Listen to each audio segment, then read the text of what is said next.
6 ਤਰੀਕ ਨੂੰ ਓਮਾਨ ਤੋਂ ਪਰਤੇ ਨੇ, ਵਾਪਸ ਆਏ ਨੇ। 28 ਅਗਸਤ ਨੂੰ ਉੱਥੇ ਗਏ ਸੀਗੇ ਤੇ ਹਫਤੇ ਦੇ ਵਿੱਚ ਇਹਨਾਂ ਦਾ ਵਾਪਸ ਮੁੜਨਾ ਕਿਵੇਂ ਹੋਇਆ, ਆਪਾਂ ਸਾਰੀ ਗੱਲਬਾਤ ਕਰਦੇ ਹਾਂ ਇਹਨਾਂ ਨਾਲ। ਪਹਿਲਾਂ ਮਤਲਬ 에ਅਰਪੋਰਟ ਤੇ ਹੀ ਸਾਨੂੰ ਪੰਜਾਬੀ ਮੁੰਡਿਆਂ ਨੇ ਇਹ ਚੀਜ਼ ਦੱਸੀ ਗਈ ਸੀ ਵੀ ਤੁਹਾਨੂੰ ਇੱਥੇ ਕੁੜੀਆਂ ਨੂੰ ਯੂਜ਼ ਕਰਨਗੇ, ਵੀ ਕੰਮ ਦੇ ਲਈ ਤੁਸੀਂ ਇੱਥੇ ਆਉਣਾ ਨਹੀਂ ਸੀਗਾ। ਸਾਨੂੰ ਲੱਗਿਆ ਵੀ ਇਹ ਐਵੇਂ ਹੀ ਕਹਿੰਦੇ ਨੇ, ਵੀ ਮੁੰਡਿਆਂ ਨੂੰ ਤਾਂ ਐਵੇਂ ਲੱਗਦਾ ਵੀ ਕੁੜੀਆਂ ਵੀ ਬਾਹਰ ਨਹੀਂ ਜਾਂਦੀਆਂ ਐਵੇਂ। ਤੁਹਾਡਾ ਵੀਜ਼ਾ ਕਿਸ ਟਾਈਪ ਦਾ ਲੱਗਿਆ ਸੀ? ਮੇਰਾ ਇਹ ਟੂਰਿਸਟ ਵੀਜ਼ਾ। ਟੂਰਿਸਟ ਵੀਜ਼ਾ ਤੁਸੀਂ ਉੱਥੇ ਗਏ ਸੀਗੇ, ਗਏ ਤੁਸੀਂ ਕੰਮ ਕਰਨ ਸੀਗੇ?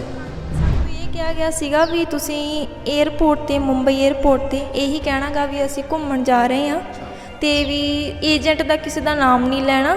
ਤੁਸੀਂ ਇਹ ਚੀਜ਼ ਕਹਿਣੀ ਆ ਵੀ ਸਾਨੂੰ ਰਿਲੇਟਿਵ ਨੇ ਬੁਲਾਇਆ ਗਾ। ਤਾਂ ਸਾਨੂੰ ਉਹਨਾਂ ਨੇ ਇੱਕ ID ਦਿੱਤੀ ਸੀਗੀ ਇੱਕ ਲੜਕੀ ਦੀ, ਉਹਨੂੰ ਤੁਸੀਂ ਇਹ ਕਹਿਣਾ ਵੀ ਇਹ ਬਿਊਟੀ ਪਾਰਲਰ ਦਾ ਕੰਮ ਕਰਦੀ ਆ, ਵੀ ਸਾਨੂੰ ਇਹਨੇ ਸਾਨੂੰ ਘੁੰਮਣ ਲਈ ਬੁਲਾਇਆ, ਵੀ ਸਾਡੀ ਦੀਦੀ ਲੱਗਦੀ ਆ। ਤੁਸੀਂ ਕਿਸੇ ਦੇ ਘਰੇ ਕੰਮ ਕਰਨ ਜਾਓਗੇ, ਉਹ ਤੁਹਾਨੂੰ ਮਤਲਬ 2 ਸਾਲਾਂ ਦਾ ਵਰਕ ਪਰਮਿਟ ਲਵਾ ਕੇ ਦੇਣਾ। ਸਾਨੂੰ ਉਹਨਾਂ ਨੇ ਕਿਹਾ ਸੀ ਵੀ ਜਾਂ ਤਾਂ ਤੁਸੀਂ ਬੱਚਾ ਸੰਭਾਲਣਾ ਅਤੇ ਜਾਂ ਤੁਸੀਂ ਘਰ ਦਾ ਕੰਮ ਕਰਨਾ। ਸਟਾਰਟਿੰਗ ਵਿੱਚ ਤੋਂ 20 ਤੋਂ 25 ਦੇ ਵਿੱਚ ਹੀ ਸੈਲਰੀ ਮਿਲੂਗੀ। ਜੇ ਤੁਸੀਂ ਕੰਮ ਵਧੀਆ ਕਰੋਗੇ ਅਤੇ ਫਿਰ ਕਹਿੰਦੇ ਵੀ ਤੁਸੀਂ ਸੈਲਰੀ ਤੁਹਾਡੀ ਵੱਧ ਵੀ ਜਾਊਗੀ, 30 ਵੀ ਹੋ ਜਾਊਗੀ। ਉਹ ਜਿਹੜਾ ਮੁੰਡਾ ਰਿਸੀਵ ਕਰਨਾ ਸੀ, ਉਹ ਜਿਹੜੀ ਮੇਰੇ ਨਾਲ ਵਾਲੀ ਕੁੜੀ ਸੀ, ਉਹਨੂੰ ਤਾਂ ਉਹ ਆਪਦੇ ਘਰ ਹੀ ਲੈ ਗਏ। ਸਾਰੀਆਂ ਮਤਲਬ ਜਿੰਨੀਆਂ ਵੀ ਪੰਜਾਬ ਤੋਂ ਬੁੜੀਆਂ ਹੁੰਦੀਆਂ ਸੀ, ਕੁੜੀਆਂ ਆਈਆਂ ਸਾਰੀਆਂ ਉੱਥੇ ਉਹਨਾਂ ਨੂੰ ਬਿਠਾ ਕੇ ਉੱਥੋਂ ਭੇਜਦੇ ਨੇ। ਗਲਤ ਮੈਨੂੰ ਕਿੱਥੋਂ ਲੱਗਿਆ, ਕਿਉਂਕਿ ਜਦੋਂ ਉਹਨਾਂ ਨੇ ਮੇਰਾ ਫੋਨ ਖੋਇਆ ਸੀਗਾ ਅਤੇ ਮੇਰਾ ਪਾਸਪੋਰਟ ਲੈ ਲਿਆ ਸੀਗਾ। ਜਾਂਦੇ ਕੋਲ ਤੁਹਾਡਾ ਫੋਨ ਤੇ ਪਾਸਪੋਰਟ? ਉੱਥੇ ਸਿਰਫ ਉਹਨਾਂ ਨੇ ਮੈਨੂੰ 5 ਮਿੰਟ ਦਿੱਤੇ ਸੀ ਵਾਈਫਾਈ। ਉਦੋਂ ਬਾਅਦ ਕਿਉਂਕਿ ਮੈਂ ਉੱਥੇ ਜਾ ਕੇ ਹੀ ਰੋਣ ਲੱਗ ਗਈ ਸੀਗੀ, ਪਰ ਉਹ ਮੈਨੂੰ ਇਹ ਕਹਾਉਂਦੇ ਸੀ ਮੇਰੇ ਤੋਂ ਵੀ ਤੂੰ ਐਂ ਕਹਿ ਆਪਦੇ ਘਰੇ ਵੀ ਤੂੰ ਠੀਕ ਆ, ਇਹ ਕੰਟਰੀ ਵਧੀਆ, ਵੀ ਇੱਥੇ ਮੇਰਾ ਜੀ ਲੱਗਿਆ ਹੋਇਆ। ਹਾਂ, ਉਹ ਕੋਲੇ ਖੜਾ ਕੇ ਗੱਲ ਕਰਾਉਂਦੇ ਸੀ, ਉਹ ਪਰਸਨਲੀ ਗੱਲ ਨਹੀਂ ਕਰਨ ਦਿੰਦੇ ਸੀ। ਉਸ ਦੇ ਘਰ ਹਲੇ ਵੀ ਇੱਕ ਲੇਡੀ ਆ, 45 ਤੋਂ 50 ਦੇ ਵਿੱਚ ਉਹਨਾਂ ਦੀ ਏਜ ਆ, ਨਾਮ ਉਹਦਾ ਮਨਜੀਤ ਆ। ਅਤੇ ਵੀ ਮੈਂ ਨਹੀਂ ਆ ਵੀ ਤੁਸੀਂ ਹੈਲਪ ਕਰੋ ਇਹਦੇ, ਗੌਰਮੈਂਟ ਨੂੰ ਇਹ ਕਹੋ ਵੀ ਉਹਨੂੰ ਉੱਥੋਂ ਕਢਾਇਆ ਜਾਵੇ, ਕਿਉਂਕਿ ਉਹਨਾਂ ਦੇ ਸਾਹਮਣੇ ਤਾਂ ਕੁੜੀਆਂ ਦੇ ਮਰਡਰ ਵੀ ਹੋਏ ਆ।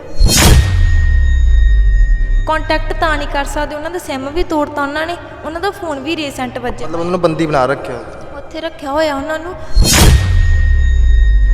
ਜੋ ਕੁਛ ਵੀ ਕਰਨਾ ਕਹਿੰਦੀ ਚੁੱਪ-ਚਾਪ ਆਪਦੇ ਘਰਦਿਆਂ ਨੂੰ ਦੱਸ ਕੇ ਕਰੀ। ਕਹਿੰਦੀ ਜੇ ਤੈਨੂੰ ਕਢਾ ਸਕਦੇ ਆ ਤਾਂ ਕਹਿੰਦੀ ਤੂੰ ਇੱਥੋਂ ਨਿਕਲ ਜਾ। ਉਹਨਾਂ ਨੂੰ ਤਾਂ ਨਸ਼ੇ ਕਰਕੇ ਕੁੱਟਿਆ ਗਿਆ। ਜਿਹੜੀਆਂ ਕੁੜੀਆਂ ਨਾਲ ਫਿਜ਼ੀਕਲੀ ਟੌਰਚਰ ਵੀ ਹੋਇਆ, ਉਹ ਵੀ ਕੁੜੀਆਂ ਉਹਨਾਂ ਦੇ ਸਾਹਮਣੇ ਸਭ ਕੁਝ ਹੋਇਆ।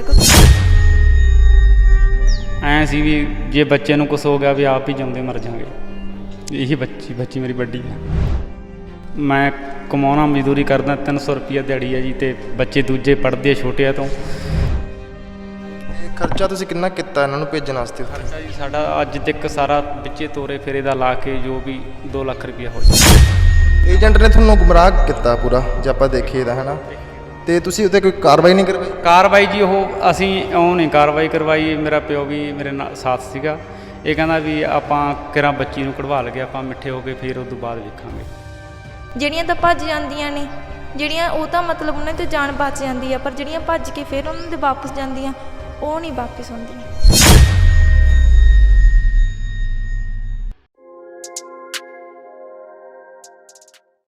ਸਤਿ ਸ਼੍ਰੀ ਅਕਾਲ ਦੋਸਤੋ, ਬੋਲੀ ਹੌਲੀ ਬਾਬਾ ਦੇਖ ਰਹੇ ਹੋ ਤੁਸੀਂ। ਮੈਂ ਹਾਂ ਤੁਹਾਡਾ ਸਾਥੀ ਰਜਤ। ਦੋਸਤੋ, ਆਪਣੇ ਪੰਜਾਬ ਦੀ ਨੌਜਵਾਨੀ ਆ ਉਹ ਵਿਦੇਸ਼ਾਂ ਨੂੰ ਪਰਤ ਰਹੀ ਹੈ।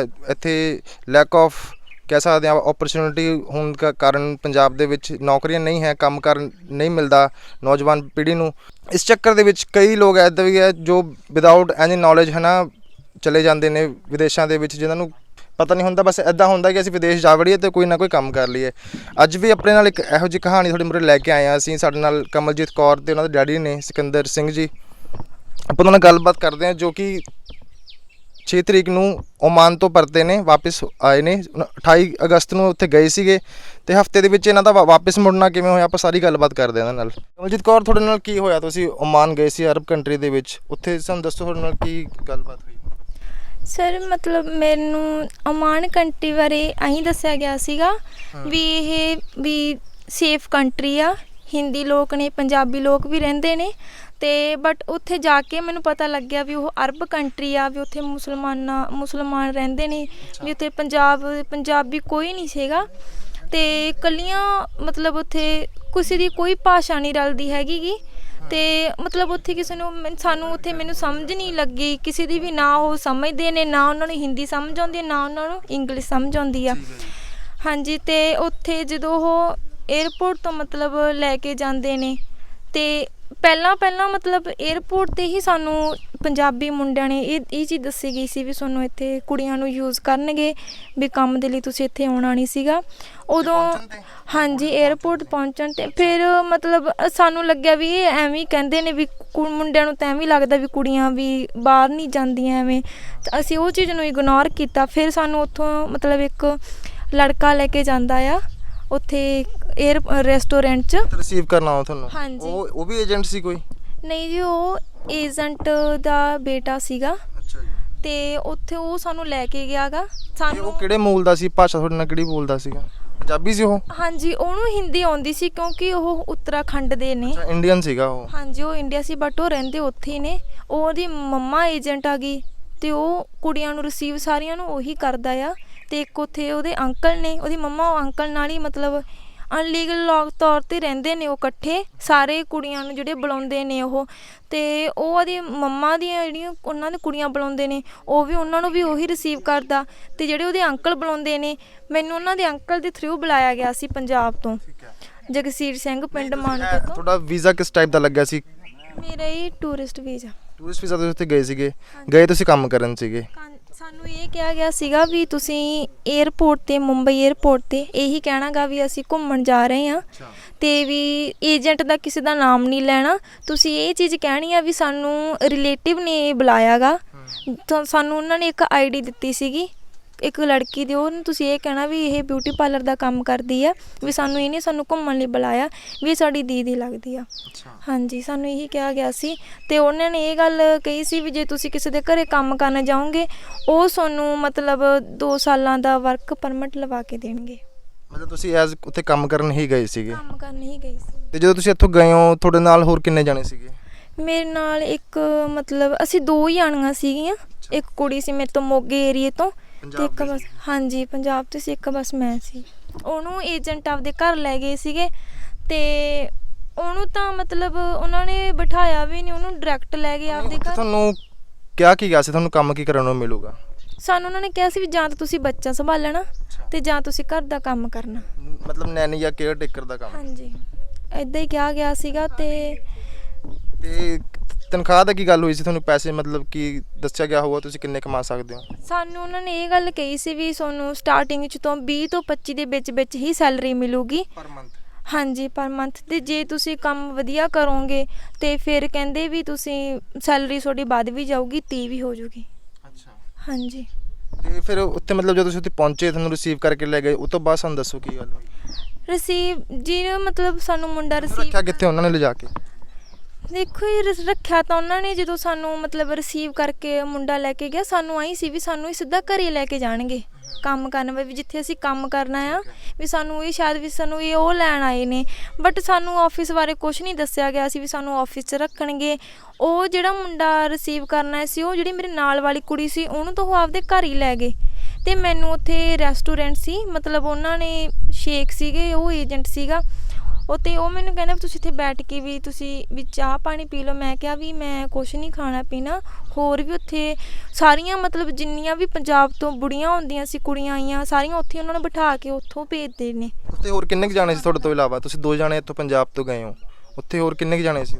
ਬਾਕੀ ਉੱਥੇ ਰੈਸਟੋਰੈਂਟ 'ਚ ਜਿਹੜੀਆਂ ਕੁੜੀਆਂ ਆਈਆਂ ਸੀ ਇਹਨਾਂ ਦੇ ਅਲੱਗ-ਅਲੱਗ ਨੇ। ਮਸਕਟ 'ਚ ਗਏ ਸੀ ਅਸੀਂ। ਮਸਕਟ 'ਚ ਕਈ ਆਫਿਸ ਨੇ ਇਹਨਾਂ ਦੇ, ਓਮਾਨ 'ਚ ਕਈ ਆਫਿਸ ਨੇ। ਮੈਨੂੰ ਓਮਾਨ ਭੇਜਿਆ ਗਿਆ ਸੀਗਾ। ਉੱਥੇ ਸਿਰਫ ਮੈਂ ਹੀ ਪੰਜਾਬੀ ਸੀਗੀ, ਇੱਕ ਕੁੜੀ ਹੋਰ ਸੀਗੀ, ਉਹਨੂੰ ਦੂਜੇ ਦਿਨ ਹੀ ਭੇਜ ਦਿੱਤਾ ਗਿਆ ਸੀਗਾ। ਤੇ ਬਟ ਮੇਰੇ ਨਾਲ ਤਾਂ ਜ਼ਿਆਦਾ ਸ਼੍ਰੀਲੰਕਾ ਤੋਂ ਸੀ, ਹੈਦਰਾਬਾਦ ਤੋਂ ਸੀਗੀਆਂ। ਤੇ ਜਿਨ੍ਹਾਂ ਨੂੰ ਮਤਲਬ ਮੇਰੀ ਭਾਸ਼ਾ ਤਾਂ ਮੇਰੀ ਤਾਂ ਸਮਝ ਕਿਸੇ ਨੂੰ ਵੀ ਨਹੀਂ। ਹਿੰਦੀ ਵੀ ਨਹੀਂ ਬੋਲਦੇ ਹੈਗੇ ਲੋਕ? ਨਹੀਂ, ਉਹਨਾਂ ਨੂੰ ਹਿੰਦੀ ਵੀ ਨਹੀਂ, ਉਹਨਾਂ ਨੂੰ ਇੰਗਲਿਸ਼ ਹੀ ਸਮਝ ਆਉਂਦੀ ਆ, ਉਹ ਵੀ ਥੋੜ੍ਹੀ ਬਹੁਤ। ਉਹਨਾਂ ਨੂੰ ਤਾਂ ਮੇਰੀ ਕਿਸੇ ਨੂੰ ਮੇਰੀ ਕੋਈ ਸਮਝ ਨਹੀਂ ਲੱਗਦੀ ਸੀ ਉੱਥੇ। ਮੈਂ ਚਾਹੇ ਸਿਰਫ ਇੱਕ ਮੈਡਮ ਸੀ, ਉਹ ਵੀ ਉਹਨਾਂ ਨੂੰ ਜੇ ਕੁਛ ਪ੍ਰੋਬਲਮ ਵੀ ਦੱਸਦੇ ਸੀਗੇ ਤਾਂ ਉਹ ਗੁੱਸਾ ਕਰਦੇ ਸੀਗੇ, ਉਹ ਸਮਝਦੇ ਨਹੀਂ ਸੀਗੇ। ਮਤਲਬ ਉੱਥੇ ਪੰਜਾਬੀਆਂ ਕੁੜੀਆਂ ਦੀ ਫੀਲਿੰਗਸ ਨੂੰ ਉਹ ਕੁਛ ਨਹੀਂ ਸਮਝਦੇ। ਮਤਲਬ ਤੁਹਾਡੇ ਨਾਲ ਵਰਤਾਵ ਸਹੀ ਨਹੀਂ ਸੀ ਉਹਨਾਂ ਦਾ? ਜੀ ਨਹੀਂ, ਜੇ ਮਤਲਬ ਉਹਨਾਂ ਦੀ ਗੱਲ ਮੰਨਾਂ। ਤੁਹਾਨੂੰ ਉਹਨਾਂ ਦੇ ਕੋਈ ਮਤਲਬ ਇਰਾਦੇ ਪਤਾ ਲੱਗੇ ਜਾਂ ਕੋਈ ਉਹਨਾਂ ਦੀ ਇੰਟੈਂਸ਼ਨ ਕੀ ਸੀ ਤੁਹਾਨੂੰ ਲੈ ਕੇ? ਗਲਤ ਮੈਨੂੰ ਕਿੱਥੋਂ ਲੱਗਿਆ, ਕਿਉਂਕਿ ਜਦੋਂ ਉਹਨਾਂ ਨੇ ਮੇਰਾ ਫੋਨ ਖੋਇਆ ਸੀਗਾ ਤੇ ਮੇਰਾ ਪਾਸਪੋਰਟ ਲੈ ਲਿਆ ਸੀਗਾ। ਜਾਂਦੇ ਕੋਲੇ ਤੁਹਾਡਾ ਫੋਨ ਤੇ ਹਾਂ, ਪਾਸਪੋਰਟ? ਕਾਰ ਵਿੱਚ ਉਹਨਾਂ ਨੇ ਮੇਰੇ ਤੋਂ ਫੋਨ ਲੈ ਲਿਆ ਤੇ ਮੈਨੂੰ ਮੈਂ ਜਦੋਂ ਉਹਨਾਂ ਤੋਂ ਫੋਨ ਮੰਗਿਆ ਪਹਿਲਾਂ ਤਾਂ ਉਹਨਾਂ ਨੂੰ ਸਮਝ ਨਹੀਂ ਆਈ। ਜਦੋਂ ਉਹਨਾਂ ਨੇ ਮੈਂ ਇੰਗਲਿਸ਼ 'ਚ ਕਿਹਾ ਵੀ ਮੈਨੂੰ ਫੋਨ ਚਾਹੀਦਾ, ਵੀ ਮੈਂ ਘਰੇ ਗੱਲ ਕਰਨੀ ਆ, ਇੰਡੀਆ 'ਚ ਕਾਲ ਕਰਨੀ ਆ, ਉਹ ਕਹਿੰਦੇ ਵੀ ਨੋ, ਵੀ ਫੋਨ ਨਹੀਂ ਮਿਲੂਗਾ ਤੁਹਾਨੂੰ। ਫਿਰ ਉਹ 9 ਵਜੇ ਦੇ ਕਰੀਬ ਮੈਨੂੰ ਆਫਿਸ 'ਚ ਲੈ ਕੇ ਗਏ ਸੀਗੇ। ਅਸੀਂ ਉੱਥੇ ਮਤਲਬ 5:30 ਪਹੁੰਚ ਗਏ ਸੀਗੇ।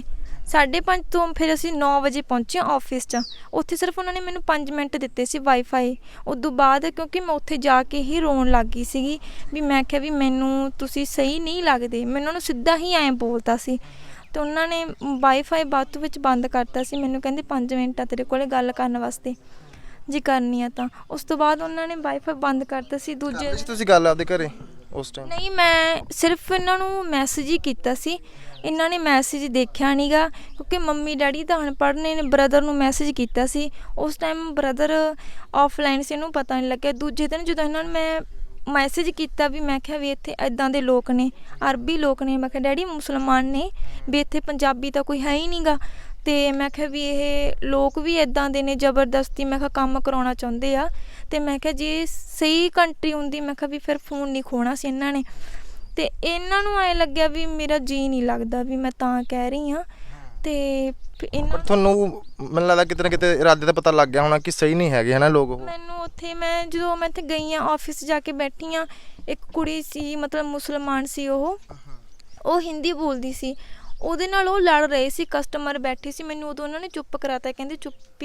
ਏਜੰਟ ਸੀ ਉਹ ਕੁੜੀ? ਏਜੰਟ ਨਹੀਂ ਸੀ ਉਹ ਵੀ ਕੰਮ ਕਰਨ ਹੀ ਆਈ ਸੀਗੀ। ਉਹਦੇ ਇੰਨੀ ਜ਼ਿਆਦਾ ਪ੍ਰੋਬਲਮ ਸੀ ਨਾ ਵੀ ਉਹ ਤੋਂ ਕੰਮ ਨਹੀਂ ਹੁੰਦਾ ਪਿਆ ਸੀ। ਉਹਦੀ ਕੰਡੀਸ਼ਨ ਸਹੀ ਨਹੀਂ ਸੀਗੀ। ਉਹਨਾਂ ਨੂੰ ਉਹ ਜਦੋਂ ਮੇਰੇ ਸਾਹਮਣੇ ਉਹਨਾਂ ਨੂੰ ਜਿਵੇਂ ਮੇਰਾ ਪਹਿਲਾ ਦਿਨ ਜਦੋਂ ਉੱਥੇ ਜਾ ਕੇ ਬੈਠੀ ਸੀ ਮੈਂ, ਉਹਦੇ ਨਾਲ ਉਹ ਲੜ ਰਹੇ ਸੀ, ਉਹਨੂੰ ਮਾਰਨ ਦੀਆਂ ਧਮਕੀਆਂ ਦੇ ਰਹੇ ਸੀਗੇ। ਮਤਲਬ ਤੁਹਾਨੂੰ ਮਾਹੌਲ ਇਹੋ ਜਿਹਾ ਦੇਖਿਆ ਜਾ ਕੇ ਮਿਲਿਆ? ਸਾਰੇ ਹੀ ਹਾਂ, ਵੀ ਆਫਿਸ 'ਚ ਉਹਨਾਂ ਨੇ ਕਿਹਾ ਵੀ ਤੁਹਾਨੂੰ ਕੰਮ ਕਰਨਾ ਹੀ ਪੈਣਾ। ਫਿਰ ਮੈਨੂੰ ਉੱਥੇ ਇੱਕ ਪੰਜਾਬੀ ਕੁੜੀ ਸੀ, ਮੈਨੂੰ ਉਹਨੇ ਕਿਹਾ, ਕਹਿੰਦੀ ਵੀ ਤੂੰ ਇਹਨਾਂ ਨੂੰ ਆਏ ਨਾ ਕਹਿ, ਕਿਉਂਕਿ ਉਹਨਾਂ ਨੂੰ ਪੰਜਾਬੀ ਸਮਝ ਨਹੀਂ ਆਉਂਦੀ। ਮੈਨੂੰ ਕਹਿੰਦੀ ਤੂੰ ਉਹਨਾਂ ਨੂੰ ਆਏ ਨਾ ਕਹਿ ਵੀ ਮੈਂ ਇੱਥੇ ਰਹਿਣਾ ਨਹੀਂ ਹੈਗਾ ਜਾਂ ਮੈਂ ਇੱਥੋਂ ਜਾਣਾ। ਕਹਿੰਦੀ ਫਿਰ ਕਹਿੰਦੀ ਤੇਰਾ ਫੋਨ ਵੀ ਫੜ ਲੈਣਗੇ, ਤੇਰਾ ਪਾਸਪੋਰਟ ਕਹਿੰਦੀ ਇਹਨਾਂ ਨੇ ਦੇਣਾ ਹੀ ਨਹੀਂ ਹੈਗਾ। ਪਾਸਪੋਰਟ ਉਹਨਾਂ ਤੋਂ ਮੈਂ ਕਿਹੜਾ ਰੋ ਧੋ ਕੇ ਮੈਂ ਆਪਦੇ ਕੋਲ ਰੱਖ ਲਿਆ। ਮੈਂ ਕਿਹਾ ਵੀ ਮੈਂ ਪਾਸਪੋਰਟ ਨਹੀਂ ਤੁਹਾਨੂੰ ਦੇਣਾ। ਉਹ ਕਹਿੰਦੀ ਚੱਲ ਵੀ ਨਵੀਂ ਕੁੜੀ ਆ ਵੀ ਦੇ ਦਈਏ ਪਾਸਪੋਰਟ। ਮੈਂ ਉਹਨਾਂ ਨੂੰ ਪਾਸਪੋਰਟ ਮੈਂ ਤਾਂ ਦਿੱਤਾ ਨਹੀਂ। ਮੈਨੂੰ ਉਹ ਕਹਿੰਦੀ ਤੂੰ ਇਹਨਾਂ ਨੂੰ ਐਂ ਨਾ ਦੱਸ ਵੀ ਮੈਂ ਇੱਥੇ ਰਹਿਣਾ ਨਹੀਂ, ਜੋ ਕੁਛ ਵੀ ਕਰਨਾ ਕਹਿੰਦੀ ਚੁੱਪ ਚਾਪ ਆਪਦੇ ਘਰਦਿਆਂ ਨੂੰ ਦੱਸ ਕੇ ਕਰੀ। ਕਹਿੰਦੀ ਜੇ ਤੈਨੂੰ ਕਢਾ ਸਕਦੇ ਆ ਤਾਂ ਕਹਿੰਦੀ ਤੂੰ ਇੱਥੋਂ ਨਿਕਲ ਜਾ, ਨਹੀਂ ਕਹਿੰਦੀ ਇੱਥੇ ਰਹਿਣਾ ਬਹੁਤ ਔਖਾ। ਸਾਰੀਆਂ ਕੁੜੀਆਂ ਤੁਹਾਨੂੰ ਪਹਿਲੇ ਦਿਨ ਹੀ ਹੋ ਗਿਆ ਸੀ ਕਿ ਹਾਂ ਮੈਂ ਹੁਣ ਇੱਥੇ ਰਹਿਣਾ ਨਹੀਂ, ਵਾਪਸ ਜਾਣਾ? ਪਹਿਲੇ ਦਿਨ ਹੀ 15 ਮਿੰਟਾਂ ਦੇ ਵਿੱਚ ਹੀ ਮੈਨੂੰ ਹਾਂ ਉੱਥੇ ਆਉਣ ਸਾਰ ਮੈਂ ਇਹਨਾਂ ਨੂੰ ਮੈਸੇਜ ਕੀਤਾ। ਮੈਂ ਉੱਥੇ ਜਦੋਂ ਦੂਜੇ ਦਿਨ ਮੈਨੂੰ ਉਹ ਕਹਿੰਦੀ ਵੀ ਹੁਣ ਗੱਲ ਤਾਂ ਹੋਣੀ ਨਹੀਂ ਗੀ, ਕਹਿੰਦੀ ਸੁਬਾਹ ਹੀ ਹੋਊਗੀ ਵਾਈਫਾਈ ਦੇ। ਫਿਰ ਇਹਨਾਂ ਦੇ 2.5 ਘੰਟੇ ਪਿੱਛੇ ਆ ਉਹ ਇੰਡੀਆ ਤੋਂ, ਅਤੇ ਇੱਥੇ ਤਾਂ ਟਾਈਮ ਬਹੁਤ ਹੋ ਗਿਆ ਸੀਗਾ। ਉੱਥੇ ਤਾਂ 9 ਵਜੇ ਸੀਗੇ ਅਤੇ ਸਾਰੇ ਸੋ ਗਏ ਸੀਗੇ। ਨਹੀਂ ਤਾਂ ਮੈਂ ਇਹਨਾਂ ਨੂੰ ਉਹਦੀ ਕਹਿੰਦੀ ਵੀ ਇੱਥੇ ਲੋਕ ਇਹ ਸਹੀ ਨਹੀਂ ਹੈਗੇ। ਮੈਂ ਕਿਹਾ ਵੀ ਫਿਰ ਇਹ ਐਂ ਆਖਣਗੇ ਵੀ ਜਾਣ ਸਾਰੀ ਵੀ ਇਹਨੇ ਐਂ ਕਹਿਤਾ ਵੀ ਸਾਡੇ ਪੈਸੇ ਵੀ ਲਵਾਤੇ। ਪਹਿਲਾ ਦਿਨ ਮੈਂ 2 ਦਿਨ ਤਾਂ ਸੋਚਿਆ, ਮੈਂ ਕਿਹਾ ਚੱਲ ਕੋਈ ਗੱਲ ਨਹੀਂ ਵੀ ਜੇ ਦੇਖਦੀ ਹਾਂ, ਮੈਂ ਕਿਹਾ ਜੇ ਮੈਥੋਂ ਉੱਥੇ ਰਹਿ ਹੋਇਆ ਤਾਂ। ਪਰ ਉੱਥੇ ਉਹ ਰਹਿਣ ਵਾਲਾ ਮਾਹੌਲ ਹੈ ਨਹੀਂ ਸੀਗਾ। ਕੁੜੀਆਂ ਰੋਂਦੀਆਂ ਸੀਗੀਆਂ, ਇੱਕ ਹੀ ਸੀ ਪੰਜਾਬੀ ਕੁੜੀ, ਮੈਂ ਉਹਦੇ ਨਾਲ ਹੀ ਗੱਲ ਕਰਦੀ ਸੀ। ਉਹਨੂੰ ਵੀ ਉਹਨਾਂ ਨੇ ਦੂਜੇ ਦਿਨ 12 ਵਜੇ ਕੰਮ 'ਤੇ ਭੇਜਤਾ ਸੀਗਾ। ਬਾਅਦ ਵਿੱਚ ਮੇਰੀ ਕੋਈ ਗੱਲ ਸਮਝਣ ਵਾਲਾ ਤਾਂ ਉੱਥੇ ਰਿਹਾ ਨਹੀਂ ਸੀਗਾ। ਮੈਂ ਉਹਨਾਂ ਨੂੰ ਡੇਲੀ ਮੈਸੇਜ ਕਰਦੀ ਸੀ। ਹਫ਼ਤਾ ਲਾ ਕੇ ਆਈ ਹਾਂ ਉੱਥੇ ਮੈਂ। 4 ਦਿਨਾਂ ਵਿੱਚ ਨਾਲ ਮੈਂ ਮੈਸੇਜ 'ਤੇ ਇਹੀ ਕਿਹਾ, ਮੈਂ ਉਹਨਾਂ ਨੂੰ ਇੱਕ ਵਾਰੀ ਵੀ ਇਹ ਨਹੀਂ ਕਿਹਾ ਵੀ ਮੈਂ ਠੀਕ ਹਾਂ। ਪਰ ਉਹ ਮੈਨੂੰ ਇਹ ਕਹਾਉਂਦੇ ਸੀ ਮੇਰੇ ਤੋਂ ਵੀ ਤੂੰ ਐਂ ਕਹਿ ਆਪਦੇ ਘਰੇ ਵੀ ਤੂੰ ਠੀਕ ਆ, ਇਹ ਕੰਟਰੀ ਵਧੀਆ, ਵੀ ਇੱਥੇ ਮੇਰਾ ਜੀਅ ਲੱਗਿਆ ਹੋਇਆ। ਹਾਂ, ਉਹ ਕੋਲੇ ਖੜਾ ਕੇ ਗੱਲ ਕਰਾਉਂਦੇ ਸੀ, ਉਹ ਪਰਸਨਲੀ ਗੱਲ ਨਹੀਂ ਕਰਨ ਦਿੰਦੇ ਸੀ। ਅਤੇ ਮੈਂ ਇਹਨਾਂ ਨੂੰ ਦੱਸਿਆ ਵੀ ਮੈਂ ਇੱਥੇ ਰਹਿਣਾ ਨਹੀਂ, ਵੀ ਮੈਨੂੰ ਕਢਵਾ ਸਕਦੇ ਹੋ ਤਾਂ ਤੁਸੀਂ ਕਢਵਾ ਲਓ। ਅਤੇ ਮੈਨੂੰ ਏਜੰਟ ਨੇ ਭੇਜਿਆ ਸੀਗਾ, ਮੈਨੂੰ ਉਹਨੇ ਇਹ ਕਿਹਾ, ਕਹਿੰਦਾ ਤੂੰ ਇੱਥੇ 1 ਮਹੀਨਾ ਲਾ ਲਾ, ਪਰ ਕਹਿੰਦਾ ਤੂੰ ਆਪਦੇ ਘਰੇ ਐਂ ਕਹਿ ਦੇ ਇੱਕ ਵਾਰੀ ਵੀ ਤੂੰ ਠੀਕ ਆ, ਵੀ ਤੇਰਾ ਜੀਅ ਲੱਗਿਆ ਹੋਇਆ, ਜਾਂ ਕਹਿੰਦਾ ਤੂੰ ਐਂ ਕਹਿ ਦੇ ਵੀ ਮੇਰਾ ਜੀਅ ਨਹੀਂ ਲੱਗਿਆ, ਮੈਨੂੰ ਬੁਲਾ ਲਓ। ਮੈਨੂੰ ਉਹਨਾਂ ਨੇ ਏਅਰਪੋਰਟ ਤੋਂ ਵੀ ਇਹੀ ਕਿਹਾ ਸੀ ਵੀ ਤੂੰ ਸੱਚ ਨਹੀਂ ਦੱਸਣਾ ਕਿਸੇ ਨੂੰ ਵੀ ਜਾ ਕੇ, ਵੀ ਉੱਦਾਂ ਦੀ ਕੰਟਰੀ 'ਚ ਕਿੱਦਾਂ ਦਾ ਕੁਛ ਹੁੰਦਾ ਕਿੱਦਾਂ ਦਾ ਨਹੀਂ। ਅਤੇ ਮੈਂ ਉੱਥੇ ਏਜੰਟ ਦੇ ਘਰ, ਅਰਬਨ ਉਹਦਾ ਨਾਮ ਆ, ਜਿਹੜਾ ਉਹ ਉੱਥੇ ਓਮਾਨ ਦਾ ਆ, ਉਸ ਦੇ ਘਰ ਹਲੇ ਵੀ ਇੱਕ ਲੇਡੀ ਆ, 45 ਤੋਂ 50 ਦੇ ਵਿੱਚ ਉਹਨਾਂ ਦੀ ਏਜ ਆ, ਨਾਮ ਉਹਦਾ ਮਨਜੀਤ ਆ। ਤੇ ਵੀ ਮੈਂ ਇਹ ਨਹੀਂ ਆ ਵੀ ਤੁਸੀਂ ਹੈਲਪ ਕਰੋ ਇਹਦੇ, ਗੌਰਮੈਂਟ ਨੂੰ ਇਹੀ ਕਹੋ ਵੀ ਉਹਨੂੰ ਉੱਥੋਂ ਕਢਾਇਆ ਜਾਵੇ, ਕਿਉਂਕਿ ਉਹਨਾਂ ਦੇ ਸਾਹਮਣੇ ਤਾਂ ਕੁੜੀਆਂ ਦੇ ਮਰਡਰ ਵੀ ਹੋਏ ਆ। ਅੱਛਾ ਜੀ। ਤਾਂ ਸਿਰਫ ਉਹਨਾਂ ਨੇ ਦੱਸਿਆ ਗਾ, ਤੇ ਮੈਂ ਆਪਦੇ ਘਰ ਉਦੋਂ ਦੀ ਦੱਸ ਰਹੀ ਹਾਂ। ਮੈਂ ਕਿਹਾ ਵੀ ਉਹ ਆਂਟੀ, ਉਹ ਕਿਉਂਕਿ ਉਹ ਆਂਟੀ ਕੰਟੈਕਟ ਤਾਂ ਨਹੀਂ ਕਰ ਸਕਦੇ, ਉਹਨਾਂ ਦਾ ਸਿਮ ਵੀ ਤੋੜਤਾ ਉਹਨਾਂ ਨੇ, ਉਹਨਾਂ ਦਾ ਫੋਨ ਵੀ ਰੀਸੈਂਟ ਵੱਜਿਆ, ਮਤਲਬ ਉਹਨਾਂ ਨੂੰ ਬੰਦੀ ਬਣਾ ਰੱਖਿਆ ਉੱਥੇ ਰੱਖਿਆ ਹੋਇਆ ਉਹਨਾਂ ਨੂੰ। ਉਹਨਾਂ ਦੇ ਗੁਲਾਮੀ ਦਾ ਕੰਮ ਕਰਵਾਉਂਦੇ ਕੱਪੜੇ, ਸਾਰਾ। ਉਹਨਾਂ ਦੇ ਕੱਪੜੇ ਵੀ ਉਹਨਾਂ ਦੇ ਕਿਸੇ ਦੇ ਘਰੇ ਪਏ ਆ। ਉਹਨਾਂ ਨੇ 1 ਮਹੀਨਾ ਕੰਮ ਕੀਤਾ, 10 ਦਿਨ ਕਿਸੇ ਦੇ ਘਰੇ ਕੰਮ ਕੀਤਾ, ਉਹਨਾਂ ਨੂੰ ਪੈਸੇ ਵੀ ਨਹੀਂ ਦਵਾਏ, ਕੱਪੜੇ ਵੀ ਉਹਨਾਂ ਦੇ ਕਿਸੇ ਦੇ ਘਰੇ ਪਏ ਆ। ਇੱਕ ਸੂਟ 'ਚ ਹੀ ਸੀਗੇ ਉਹ 3 ਦਿਨਾਂ ਤੋਂ। ਮੈਂ ਉਹਨਾਂ ਦੇ 1 ਰਾਤ ਹੀ ਰਹੀ ਹਾਂ, ਕਿਉਂਕਿ ਜਦੋਂ ਮੈਂ ਵਾਪਿਸ ਆਉਣਾ ਸੀਗਾ 1 ਰਾਤ ਪਹਿਲਾਂ ਹੀ ਲੈ ਕੇ ਗਏ ਸੀ ਮੈਨੂੰ ਏਜੰਟ ਆਪਦੇ ਘਰੇ। ਉਦੋਂ ਦੱਸਿਆ ਮੈਨੂੰ ਆਂਟੀ ਨੇ ਵੀ ਤੁਹਾਡੀ ਇੱਕ ਕੁੜੀ ਹੋਰ ਸੀਗੀ, ਕੁੱਟਮਾਰ ਹੋਈ ਉਹਨਾਂ ਨਾਲ। ਮੇਰੇ ਨਾਲ ਤਾਂ ਘੱਟ ਹੋਈ ਆ, ਪਰ ਉਹਨਾਂ ਨਾਲ ਤਾਂ ਬਹੁਤ ਜ਼ਿਆਦਾ ਕੁੱਟਮਾਰ ਹੋਈ ਆ। ਉਹਨਾਂ ਨੂੰ ਤਾਂ ਨਸ਼ੇ ਕਰ ਕਰਕੇ ਕੁੱਟਿਆ ਗਿਆ। ਅੱਛਾ ਜੀ। ਤੇ ਜਿਹੜੀ ਉੱਥੇ ਆਂਟੀ ਆ, ਮਤਲਬ ਮਨਜੀਤ ਆਂਟੀ ਆ, ਮੈਨੂੰ ਉਹ ਹੈ ਬਠਿੰਡੇ ਏਰੀਏ ਦੇ ਨੇ, ਬਟ ਉਹਨਾਂ ਦਾ ਪਿੰਡ ਨਹੀਂ ਪਤਾ। ਉਹਨਾਂ ਦੇ ਅੱਗੇ ਪਿੱਛੇ ਵੀ ਕੋਈ ਨਹੀਂ ਜਿਹੜਾ ਉਹਨਾਂ ਨੂੰ ਕਢਵਾ ਸਕੇ। ਵੀ ਵੀ ਤੁਸੀਂ ਵੱਧ ਤੋਂ ਵੱਧ ਖਬਰ ਇਹੀ ਦਿਓ ਵੀ ਗੌਰਮੈਂਟ ਰਾਹੀਂ ਵੀ ਉਹਨੂੰ ਕਢਵਾਇਆ ਜਾਵੇ, ਕਿਉਂਕਿ ਉਹ ਸੱਚ ਦੱਸੂਗੀ। ਉਹਨਾਂ ਸਾਹਮਣੇ ਤਾਂ ਕੁੜੀਆਂ ਕੁੱਟ-ਕੁੱਟ ਕੇ ਉਹਨਾਂ ਨੇ ਮਾਰ ਕੇ ਸੁੱਟੀਆਂ ਵੀ ਆ। ਉਹਨਾਂ ਦੇ ਸਾਹਮਣੇ ਜਿਹੜੀਆਂ ਕੁੜੀਆਂ ਨਾਲ ਫਿਜ਼ੀਕਲੀ ਟੌਰਚਰ ਵੀ ਹੋਇਆ, ਉਹ ਵੀ ਕੁੜੀਆਂ ਉਹਨਾਂ ਦੇ ਸਾਹਮਣੇ ਸਭ ਕੁਝ ਹੋਇਆ। ਕਿਉਂਕਿ ਮੈਨੂੰ ਤਾਂ ਉਹਨਾਂ ਨੇ ਹੋਰ ਆਫਿਸ 'ਚ ਭੇਜਿਆ ਸੀ, ਅਲੱਗ-ਅਲੱਗ ਆਫਿਸ ਬਣਾਏ ਹੋਏ ਨੇ ਉਹਨਾਂ ਦੇ। ਜਾ ਕੇ ਜਦੋਂ ਤੁਹਾਨੂੰ ਇਹਨਾਂ ਨੇ ਦੱਸਿਆ ਤੁਹਾਨੂੰ ਕਿ ਇੱਥੇ ਤਾਂ ਇਹੋ ਜਿਹਾ ਕੁਝ ਚੱਲ ਰਿਹਾ, ਤਾਂ ਕਿਹੋ ਜਿਹਾ ਫਿਰ ਤੁਹਾਨੂੰ ਮਹਿਸੂਸ ਹੋਇਆ? ਮਹਿਸੂਸ ਜੀ ਬਸ ਇੱਕ ਐਂ ਸੀ ਵੀ ਜੇ ਬੱਚੇ ਨੂੰ ਕੁਛ ਹੋ ਗਿਆ ਵੀ ਆਪ ਹੀ ਜਿਉਂਦੇ ਮਰ ਜਾਵਾਂਗੇ। ਇਹੀ ਬੱਚੀ ਮੇਰੀ ਵੱਡੀ ਹੈ। ਕਮਾਈ ਦਾ ਕੋਈ ਸਾਧਨ, ਬਸ ਮੈਂ ਕਮਾਉਣਾ, ਮਜ਼ਦੂਰੀ ਕਰਦਾ, 300 ਰੁਪਈਆ ਦਿਹਾੜੀ ਹੈ ਜੀ, ਅਤੇ ਬੱਚੇ ਦੂਜੇ ਪੜ੍ਹਦੇ ਆ ਛੋਟਿਆਂ ਤੋਂ। ਅਤੇ ਅੱਜ ਕੱਲ੍ਹ ਦੀ ਮਹਿੰਗਾਈ ਦੇਖ ਲਓ ਕਿੰਨੀ ਹੈ, ਅਤੇ ਮਹਿੰਗਾਈ ਦੇ ਵਿੱਚ ਤਾਂ ਤੁਹਾਡਾ ਤੁਸੀਂ ਖਰਚਾ ਫਿਰ ਕਿਵੇਂ ਕੀਤਾ? ਖਰਚਾ ਜੀ ਮੈਂ ਘਰ 'ਤੇ ਚੱਕਿਆ ਜੀ ਪੈਸੇ, ਗਹਿਣੇ ਧਰ ਕੇ ਤੁਸੀਂ 1 ਸਾਲ ਭਰ ਦਾ ਕਰਾਰ ਕਰਿਆ ਜੀ। 3 ਰੁਪਏ ਜਿਹੜੇ ਮੈਨੂੰ ਵਿਆਜ 'ਤੇ ਪੈਸੇ ਮਿਲੇ ਆ। ਅਤੇ ਦੇਖ ਲਓ ਤੁਸੀਂ ਵੀ ਇੰਨੇ ਪੈਸੇ ਰਕਮ ਦਾ ਵਿਆਜ ਹੀ ਕਿੰਨਾ ਬਣਦਾ ਮਹੀਨੇ ਦਾ। ਹਾਂਜੀ, ਅਤੇ ਮਹੀਨੇ ਦੇ ਮਹੀਨੇ ਮੈਂ ਵਿਆਜ ਉਤਾਰਨਾ ਉਹ ਪੈਸਿਆਂ ਦਾ। ਜੇ ਕਰਾਰ ਟੱਪ ਗਿਆ ਤਾਂ ਬਸ ਮੈਂ ਇਕੱਲਾ ਸਮਾਨ ਹੀ ਚੱਕਣਾ ਅਤੇ ਘਰ ਛੱਡ ਦੂੰਗਾ। ਤੇ ਖਰਚਾ ਤੁਸੀਂ ਕਿੰਨਾ ਕੀਤਾ ਇਹਨਾਂ ਨੂੰ ਭੇਜਣ ਵਾਸਤੇ ਉੱਥੇ? ਖਰਚਾ ਜੀ ਸਾਡਾ ਅੱਜ ਤੱਕ ਸਾਰਾ ਵਿੱਚੇ ਤੋਰੇ ਫੇਰੇ ਦਾ ਲਾ ਕੇ ਜੋ ਵੀ 2 ਲੱਖ ਰੁਪਇਆ ਹੋ ਚੁੱਕਿਆ ਜੀ ਖਰਚਾ ਸਾਡਾ।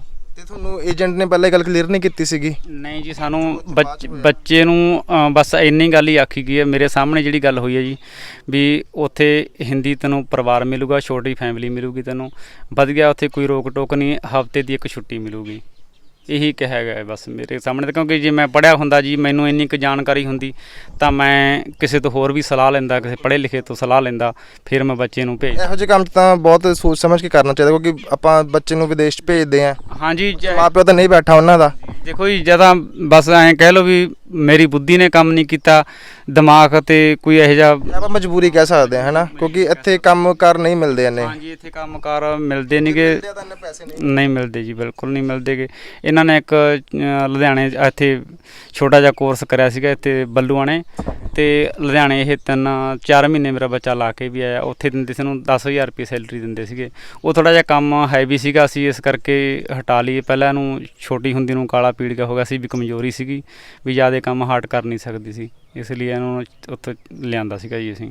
ਅਤੇ ਹੁਣ ਇਹਨੇ ਬਾਹਰ ਦੀ ਬਸ ਤਿਆਰੀ ਕਰ ਲਈ ਸੀਗੀ। ਬਸ ਇਹ ਗਲਤੀ ਬਸ ਇਹਦੇ 'ਚ ਵੀ ਰਹਿ ਗਈ, ਬੱਚੇ ਸਾਡੇ 'ਚ ਐਂ ਵੀ ਅਣਜਾਣ ਸੀ, ਬੱਚੇ ਨੇ ਸਵਾਰ ਕੇ ਜਾਣਕਾਰੀ ਲਈ ਨਹੀਂ, ਅਤੇ ਜਿਸ ਕਰਕੇ ਧੋਖੇ 'ਚ ਅਸੀਂ ਆ ਗਏ। ਉਹ ਹਜੇ ਵੀ ਉਹ ਸਾਡੇ ਕੋਲ ਉਸ ਬੰਦੇ ਨੇ ਜਮੇ ਕਿਸੇ ਵੀ ਵਜ੍ਹਾ ਦੀ ਭਾਫ ਨਹੀਂ, ਮਾੜੀ ਮੋਟੀ ਵੀ ਕਨਸੋ ਨਹੀਂ ਦਿੱਤੀ ਉਸ ਬੰਦੇ ਨੇ ਵੀ ਉੱਥੇ ਆਹ ਹੁੰਦਾ ਜਾਂ ਉੱਥੇ ਆਹ ਹੁੰਦਾ। ਹਜੇ ਵੀ ਉਹ ਏਜੰਟ ਨੇ ਤੁਹਾਨੂੰ ਗੁੰਮਰਾਹ ਕੀਤਾ ਪੂਰਾ, ਜੇ ਆਪਾਂ ਦੇਖੀਏ ਤਾਂ, ਹੈ ਨਾ। ਤੇ ਤੁਸੀਂ ਉੱਤੇ ਕੋਈ ਕਾਰਵਾਈ ਨਹੀਂ ਕਰਵਾਈ? ਕਾਰਵਾਈ ਜੀ ਅਸੀਂ ਉਹ ਨਹੀਂ ਕਾਰਵਾਈ ਕਰਵਾਈ। ਮੇਰਾ ਪਿਓ ਵੀ ਮੇਰੇ ਨਾਲ ਸਾਥ ਸੀਗਾ। ਇਹ ਕਹਿੰਦਾ ਵੀ ਆਪਾਂ ਕਿਰਾਂ ਬੱਚੀ ਨੂੰ ਕਢਵਾ ਲਗੇ, ਆਪਾਂ ਮਿੱਠੇ ਹੋ ਕੇ ਫਿਰ ਉਦੋਂ ਬਾਅਦ ਵੇਖਾਂਗੇ। ਹੁਣ ਤੁਸੀਂ ਫਿਰ ਕੀ ਚਾਹੁੰਦੇ ਹੋ? ਹੁਣ ਚਾਹੁੰਦੇ ਅਸੀਂ ਤਾਂ ਇਹ ਚਾਹੁੰਦੇ, ਪਹਿਲੀ ਗੱਲ ਤਾਂ ਅਸੀਂ ਸਰਕਾਰ ਅੱਗੇ ਇਹੀ ਬੇਨਤੀ ਕਰਦੇ ਹਾਂ ਵੀ ਇੱਕ ਤਾਂ ਉੱਥੇ ਜੋ ਵੀ ਕੁੜੀਆਂ ਇੱਥੇ ਇੰਡੀਆ ਦੀਆਂ ਜਾਂਦੀਆਂ ਵੀ ਉਹ ਬੰਬੇ ਤੋਂ ਹੀ ਮੋੜੀਆਂ ਜਾਣ ਜੀ। ਹਾਂ, ਉਸ ਕੰਟਰੀ ਦੇ ਉੱਤੇ ਇਹੋ ਜਿਹਾ ਬੈਨ ਲੱਗ ਜੀ ਵੀ ਬੱਚਾ ਜਾ ਹੀ ਨਾ ਸਕੇ ਉੱਥੇ, ਕਿਉਂਕਿ ਅੱਜ ਸਾਡੇ ਨਾਲ ਹੋਇਆ, ਹੋਰ ਵੀ 4 ਲੜਕੀਆਂ ਨਾਲ ਹੋਇਆ, ਪਰ ਇਦੋਂ ਗਾਹਾਂ ਹੋਵੇ ਨਾ ਕਿਸੇ ਬੱਚੀ ਨਾਲ ਵੀ। ਕੋਈ ਦੁਖੀ ਬਾਪ ਆਪਦੀ ਪਛਤਾਵਾ ਨਾ ਹੋਵੇ ਸਾਰੀ ਜ਼ਿੰਦਗੀ ਵੀ ਅਸੀਂ ਬੱਚਾ ਭੇਜਿਆ ਸੀ, ਸਾਡਾ ਬੱਚਾ ਉੱਧਰ ਮਰ ਖੱਪ ਗਿਆ। ਕਿਉਂਕਿ ਜੇ ਬੱਚਾ ਮਰ ਗਿਆ ਤਾਂ ਜੀ ਮਾਪੇ ਦਾ ਫਿਰ ਪਹਿਲਾਂ ਹੀ ਮਰਿਆ ਜੀ। ਆਪਾਂ ਤਾਂ ਵੈਸੇ ਇਹੀ ਕਹਿਣਾ ਚਾਹੁੰਦੇ ਹਾਂ ਬਸ। ਆਪਣੇ ਜੇ ਕਮਲਜੀਤ ਕੌਰ ਦਾ ਰੈਸਕਿਊ ਜਿਹੜਾ ਹੋਇਆ ਉੱਥੋਂ ਵਾਪਸ ਲੈ ਕੇ ਉਹਨਾਂ ਨੂੰ ਆਇਆ ਗਿਆ, ਤੇ ਫਿਰ ਇਹਦਾ ਤੁਸੀਂ ਕ੍ਰੈਡਿਟ ਕਿਹਨੂੰ ਦੇਣਾ ਚਾਹੁੰਦੇ ਹੋ? ਅਸੀਂ ਜੀ ਪਹਿਲਾਂ ਤਾਂ ਮੈਂ ਉਹਨਾਂ ਦਾ ਧੰਨਵਾਦ ਕਰਦਾ ਜੀ ਇਕਬਾਲ ਸਿੰਘ ਦਾ, ਜੋ ਆਮ ਪਾਰਟੀ ਦੇ MP ਆ ਉਹ। ਫਿਰ ਉਹਨਾਂ ਨੇ ਉਹ ਜਾਣਦੇ ਸੀਗੇ ਜੀ ਹਰਭਜਨ ਸਿੰਘ ਨੂੰ, ਉਹਨਾਂ ਨੇ ਗਾਹਾਂ ਉਹਨੂੰ ਕਿਹਾ ਜੀ, ਕਹਿ ਕੇ ਫੋਨ ਕਰਵਾਇਆ ਉੱਧਰ। ਫਿਰ ਉੱਥੋਂ ਮੈਨੂੰ ਫੋਨ ਵਾਪਸ ਆਇਆ, 2-3 ਦਿਨ ਮੈਨੂੰ ਫੋਨ ਆਉਂਦਾ ਰਿਹਾ ਉਹਨਾਂ ਦਾ ਵੀ ਤੁਹਾਡੀ ਬੇਟੀ ਪਹੁੰਚ ਗਈ ਜਾਂ ਨਹੀਂ ਪਹੁੰਚੀ, ਜਾਂ ਅਸੀਂ ਕਾਰਵਾਈ ਕਰਦੇ ਹਾਂ, ਜੇ ਨਹੀਂ ਪਹੁੰਚੀ ਤਾਂ ਤੁਸੀਂ ਪੈਸੇ ਨਾ ਭਰੋ ਵੀ, ਤੇ ਅਸੀਂ ਕੁਛ ਕਰਦੇ ਹਾਂ ਹੀਲਾ। ਪੈਸੇ ਕਿਸ ਚੀਜ਼ ਦੇ? ਪੈਸੇ ਜੀ ਉੱਧਰ ਜਿਹੜੇ ਖਾਤੇ 'ਚ ਪਵਾਏ ਸੀਗੇ ਏਜੰਟ ਨੇ। ਉਹਨਾਂ ਨੇ ਵੀ ਮੰਗੇ ਸੀ ਪੈਸੇ? ਹਾਂ, ਪੈਸੇ ਵਾਰ-ਵਾਰ ਬੱਚੇ ਨੂੰ ਧਮਕੀ ਦੇ ਰਹੇ ਸੀ ਨਾ ਜੀ ਉਹ। ਕਿਸ ਗੱਲ ਦੀ ਧਮਕੀ ਦੇ ਰਹੇ ਸੀ? ਮੈਨੂੰ ਉਹਨਾਂ ਨੇ ਐਂ ਕਿਹਾ ਸੀ ਵੀ ਜਾਂ ਤਾਂ ਤੁਹਾਨੂੰ ਕੰਮ ਕਰਨਾ ਪੈਣਾ, ਤੇ ਜਾਂ ਮੈਨੂੰ ਜਦੋਂ ਮਤਲਬ ਇਹ ਕਹਿੰਦੇ ਸੀ ਜਾਂ ਤਾਂ ਕਹਿੰਦੇ 2 ਲੱਖ ਰੁਪਏ ਭਰਾਵਾਂਗੇ ਅਸੀਂ। ਮੈਂ ਕਿਹਾ ਵੀ ਮੈਂ ਵਾਪਿਸ ਵੀ ਮੈਂ ਜਾਣਾ, ਮੈਂ ਕਿਹਾ ਵੀ ਮੈਥੋਂ ਕੰਮ ਨਹੀਂ ਹੋਣਾ। ਤੇ ਕਹਿੰਦੇ ਵੀ ਇੱਥੇ ਮੈਨੂੰ ਇਹਦੇ ਇੱਥੇ ਕਰਨ ਕੀ ਆਈ ਸੀ? ਮੈਂ ਕਿਹਾ ਵੀ ਸਾਨੂੰ ਤਾਂ ਇਹ ਕਿਹਾ ਗਿਆ ਸੀ ਵੀ ਇੱਥੇ ਪੰਜਾਬੀ ਲੋਕ ਆ, ਵੀ ਸਾਨੂੰ ਜਿਹੜੇ ਸਾਡੀ ਭਾਸ਼ਾ ਦੇ ਲੋਕ ਨੇ ਉਹ ਨੇ, ਵੀ ਮੈਂ ਕਿਹਾ ਵੀ ਸਾਨੂੰ ਇਹ ਨਹੀਂ ਦੱਸਿਆ ਗਿਆ ਸੀ ਵੀ ਇੱਥੇ, ਮੈਂ ਕਿਹਾ ਵੀ ਤੁਹਾਡੇ ਲੋਕ ਨੇ, ਤੁਹਾਡੇ ਵੀ ਸਾਡੀ ਕੋਈ ਭਾਸ਼ਾ ਵਾਲਾ ਲੋਕ ਨਹੀਂ ਹੈਗੇ। ਕਹਿੰਦੇ ਵੀ ਸਾਨੂੰ ਇੱਥੇ ਸਾਨੂੰ ਕਹਿੰਦੇ ਵੀ ਸਾਨੂੰ ਇੱਥੇ ਕੋਈ ਪ੍ਰੋਬਲਮ ਨਹੀਂ ਹੋਊਗੀ, ਤੁਸੀਂ ਇੱਥੇ ਰਹਿ ਲਓ। ਤੇ ਜੇ ਕਹਿੰਦੇ ਵੀ ਤੁਸੀਂ ਐਂ ਕਰੋਗੇ, ਬਸ ਬਾਰ-ਬਾਰ ਉਹ ਮਾਰਨ ਦੀ ਧਮਕੀ ਹੀ ਦਿੰਦੇ ਸੀ। ਤੇ ਇੱਕ ਮਤਲਬ ਉੱਥੇ ਹੁਣ ਕੁੜੀਆਂ ਭੱਜੀਆਂ ਸੀਗੀਆਂ, ਉਹਨਾਂ ਨੂੰ ਪੁਲਿਸ ਨੇ ਫੜ ਕੇ ਫਿਰ ਉਹਨਾਂ ਕੋਲ ਹੀ ਫੜਾ ਜਾਂਦਾ। ਭਾਸ਼ਾ ਨਹੀਂ, ਭਾਸ਼ਾ ਦਾ ਹੀ ਰੌਲਾ। ਜੇ ਉਹਨਾਂ ਦੀ ਉਹ ਪ੍ਰੋਬਲਮ ਸਮਝਦੇ ਤਾਂ ਉਹ ਸ਼ਾਇਦ ਉਹਨਾਂ ਕੋਲ ਨਾ ਛੱਡ ਕੇ ਆਉਂਦੇ। ਤਾਂ ਉਹਨਾਂ ਕੁੜੀਆਂ ਨੂੰ ਹੁਣ ਹੱਦੋਂ ਵੱਧ ਟੌਰਚਰ ਕੀਤਾ, ਹੱਦੋਂ ਵੱਧ ਉਹਨਾਂ ਨੂੰ ਮਾਰਿਆ ਵੀ ਆ। ਤੇ ਜਿਹੜੀਆਂ ਉਹ ਗੁਰਦੁਆਰਾ ਸਾਹਿਬ 'ਚ ਕੁੜੀਆਂ ਬੈਠੀਆਂ ਨੇ, ਉਹਨਾਂ ਨੂੰ ਹੁਣ ਉਹ ਜਿਹੜੇ ਮਤਲਬ ਉੱਥੋਂ ਦੇ ਬਾਬਾ ਜੀ ਨੇ, ਸਿੱਖ ਨੇ, ਉੱਥੋਂ ਉਹ ਕਢਵਾਉਣਗੇ। ਕੁੜੀਆਂ ਉੱਥੇ ਬਹੁਤ ਫਸੀਆਂ ਪਈਆਂ ਨੇ, ਜਿਹੜੀਆਂ ਤਾਂ ਭੱਜ ਜਾਂਦੀਆਂ ਨੇ, ਜਿਹੜੀਆਂ ਉਹ ਤਾਂ ਮਤਲਬ ਉਹਨਾਂ ਦੀ ਜਾਨ ਬਚ ਜਾਂਦੀ ਆ, ਪਰ ਜਿਹੜੀਆਂ ਭੱਜ ਕੇ ਫਿਰ ਉਹਨਾਂ ਦੇ ਵਾਪਸ ਜਾਂਦੀਆਂ, ਉਹ ਨਹੀਂ ਵਾਪਸ ਆਉਂਦੀਆਂ। ਤੇ ਮਤਲਬ ਤੁਸੀਂ ਉੱਥੇ ਏਜੰਟਸ ਦੇ ਕੋਲ ਸੀਗੇ, ਤੁਹਾਨੂੰ ਉੱਥੋਂ ਰੈਸਕਿਊ ਕਿਵੇਂ ਕੀਤਾ ਗਿਆ? ਮੈਨੂੰ ਤਾਂ ਉੱਥੋਂ ਆਫਿਸ 'ਚੋਂ ਰਾਤ ਨੂੰ ਲੈ ਕੇ ਕੌਣ ਲੈ ਕੇ ਗਏ ਸੀਗੇ ਉੱਥੋਂ? ਉਹ ਏਜੰਟ ਆ, ਉਹ ਵੀ ਉਹ ਲੇਡੀ ਆ, ਉਹ ਲੈ ਕੇ ਗਏ ਸੀ। ਤੇ ਉਹ ਫੋਨ ਉਹਨਾਂ ਨੇ ਮੇਰਾ, ਜਦੋਂ ਮੈਨੂੰ ਆਫਿਸ 'ਚੋਂ ਲੈ ਕੇ ਗਏ ਆ, ਫੋਨ ਵੀ ਉਹਨਾਂ ਨੇ ਮੇਰਾ ਉਹਦੀ ਫੜ ਲਿਆ ਸੀ, ਫੋਨ ਲੈ ਲਿਆ ਸੀ ਉਹਨਾਂ ਨੇ, ਮੈਨੂੰ ਗੱਲ ਨਹੀਂ ਕਰਨ ਦਿੱਤੀ। ਜਦੋਂ ਮੇਰੀ ਟਿਕਟ ਮਤਲਬ ਆ ਗਈ ਸੀਗੀ, ਜਦੋਂ ਮੇਰੇ 2.5 ਘੰਟੇ ਰਹਿ ਗਏ ਸੀ ਟਿਕਟ ਮਤਲਬ ਫਲੈਟ 'ਚ, ਮੈਨੂੰ ਉਦੋਂ ਫੋਨ ਦਿੱਤਾ ਸੀ ਮੇਰਾ।